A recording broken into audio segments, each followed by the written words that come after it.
বঙ্গভবনে প্রথম অফিস করলেন নতুন রাষ্ট্রপতি Mirza Fakhrul Islam Alamgir. Guard of honour প্রদান, ফুল দিয়ে বরণ করে নিলেন কর্মকর্তারা।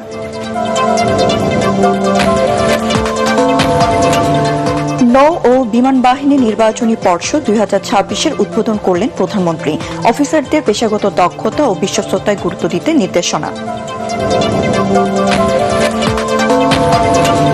স্থানীয় সরকার নির্বাচনে হস্তক্ষেপ করবে না সরকার, আশ্বাস এলজিআরডি মন্ত্রী ডক্টর মঈনের। প্রতিশোধের রাজনীতি নয়, ব্যবস্থা নেওয়া হবে দুর্নীতির বিরুদ্ধে। বিমানকে লাভজনক করার প্রতিশ্রুতি নতুন বিমানমন্ত্রীর। থার্ড টার্মিনালের আংশিক উদ্বোধন 16 ডিসেম্বর। অক্টোবরে আন্তর্জাতিক মানে উন্নতি হচ্ছে কক্সবাজার বিমানবন্দর।